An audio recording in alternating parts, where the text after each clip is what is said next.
Assalomu alaykum yurtdoshlar. Bugun men Ibrohimjon, kanalimizga xush kelibsizlar. Bugun Dubaydagi yangi proyekt haqida qisqacha ma'lumot berib o'tamiz.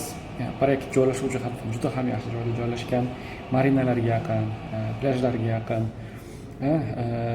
Sheyx Zayed yonida desak ham bo'laveradi va narxlari nisbatan juda ham arzon. Xo'p, video davomida bu proyekt qayerda joylashgani, beradigan qulaylari, planirovkalari va boshqalar haqida batafsil ma'lumot berib o'tamiz. Kanalimizga a'zo bo'linglar, savollar bo'lsa aloqaga chiqinglar. Xo'p, kelar birinchi lokatsiyani ko'rsatib o'taman. Mana bu Dubay xaritasi. O'zingizlar biladigan Dubay aeroporti, downtown, Marina va Palma va Al-Maktoum aeroportlari. Biz aytayotgan proyekt mana shu joyda joylashgan. Al-Sufux deyiladi. Al-Sufuxda joylashgan. Marinalarga o'rtacha 5 daqiqalik yo'l, downtownga o'rtacha 10-15 daqiqalik yo'l va Al-Maktoum va Dubay aeroportlariga o'rtacha 20-25 daqiqalik yo'lda joylashgan lokatsiya. Joylashuv jihatdan juda ham zo'r mana Al-Sufux. Va biz aytgan proyekt mana shu joyda joylashgan. Ko'rayotgandek mana Sheyx Zayed Roadga qo'shilish va kirish juda ham oson. Va mana marinalarga bu tarafdan o'tiladi. Atrofda mana Al-Zahra Hospital bor, mana Saudi German Hospital bor birinchidan, ikkinchidan mana Dubai Knowledge Park, bu yerda bir qancha universitetlar, institutlarda filiallari bor, o'quv yurtlari bor va mana Dubai Internet City, bu yerda bir qancha Dubayga da'vo ketgan IT kompaniyalarda bosh ofislari shu joyda joylashgan. Xo'p, plyajga aytadigan bo'lsak, o'zi Al-Sufux Beach aynan hozirda 2026-yilda bekik. Ochilsa 2 daqiqalik yo'l bo'ladi. Atak hozir bu yerdan Kite Beachga o'rtacha 10 daqiqalik yo'lda joylashgan lokatsiya hisoblanadi. Birinchidan, ikkinchidan yaqinlashtirib ko'rsatadigan bo'lsak, biz aytgan proyekt mana shu joyda joylashgan bo'ladi. Xo'p, bu yondagi mana bu katta bo'sh joy park bo'ladi.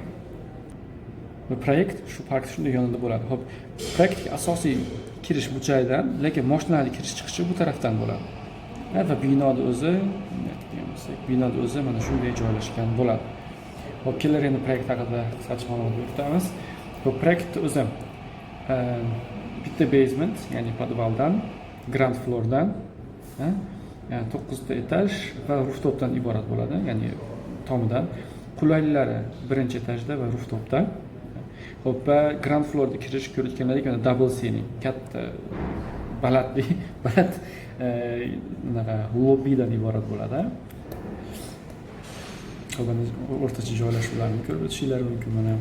Xo'p, mana bu ground floorda planirovkasi ko'rib turganinglardek, mana bu yerdan mashinalar kirish va chiqish asosiy qismi aytganimizdek. Va mana bu yerdan kirish qismi, kutish zonalari va resepsiyondan iborat va aytganimizdek o'ta baland lobbidan iborat bo'ladi va bir qancha kvartiralar ham bo'ladi ground floorda. Buni ko'rib turganinglardek resepsiyon qanday bo'lishi. Xo'p, qulaylarga keladigan bo'lsak, bir qancha qulaylar taklif etmoqda. Bu birinchi etajdagi qulaylar mana basseynlar va bolalar basseynidan iborat, yashil zonalari va tashqarida o'tiradigan, dam oladigan joylardan iborat bo'ladi. Va asosiy qulayliklari rooftopda, ya'ni tomida joylashgan. Xo'p, mana ko'rsatganlaringiz bitta infinity pool bo'ladi, Sheyx Zayed tarafga qaragan. Xo'p, bitta club house, bu yerda sport zali, bolalar o'yingohi, yopiq bolalar o'yingohi, mana erkaklar va ayollar uchun alohida kiyim almashtirish xonalari, sauna va steam xonalardan iborat bo'ladi. Mana tashqarida o'tiradigan joylari, mana barbecue area, Zen Garden, ya'ni bog'i, va mana bolalar tashqi o'yingohdan iborat bo'ladi. Mana yoga joyi deb qo'yibdi, yoga bilan mashg'ul yoga joyi deb qo'yibdi, yoga bilan shug'ullanadigan joydan iborat bo'ladi. Xo'p, proyekt nomi 113 rezidensiyadan iborat, Iman quruvchi tarafdan taklif etilmoqda va umumiy kvartiralar soni 113 ta bo'ladi xolos. Xo'p, bu endi o'rtacha etajlarning planirovkasi. Etajiga qarab sal boshqacharoq bo'lishi mumkin. Xo'p, kelar planirovkalarni ko'rib o'tamiz. Va mana bu bir bedroomli planirovkasi, mana yerdan kirilganida oshxona, katta zali, mana umumiy sanuzel, kiyim yuvish xonasi va mana yerda yotoqxona. O'zining garderob, sanuzellardan iborat va balkondan ham iborat bo'ladi. Xo'p, etajda yo'sa joylashuvga qarab planirovkalar sal boshqacharoq bo'lishi mumkin, razmerlari. Endi bu umumiy ko'rsatib o'tmoqdamiz. Hop, mana bu 2 bedroomlikni ko'rishimiz mumkin. Masalan, va mana bu yerdan kirish, kirganda mana oshxona, katta zal, mana bu yerda sanuzel, yotoqxona, mana yerda kirish xonasi, mana yerda yotoqxona o'zini, ikkinchi yotoqxona o'zini garderob va sanuzellar bilan birga va umumiy balkondan iborat bo'ladi. Hop, mana bu 3 bedroomliklar planirovkasi. Mana bu yerdan kirish, umumiy sanuzel, ko'rayotganingiz katta zal, oshxona, va mana yerda bitta yotoqxona, o'zini sanuzel va garderoblar bilan birga. Hop, mana yerda maids room, ya'ni yordamchilar xonasi. Mana yerda ikkinchi yotoqxona. O'zining garderoblari va sanuzel bilan iborat va mana yerda uchinchi yotoqxona.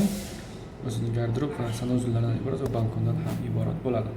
Xo'p, 4 bedroomlar duplex bo'ladi, ya'ni 2 etajdan iborat bo'ladi. Ya'ni duplexlar, ya'ni 2 etajdan iborat bo'ladi.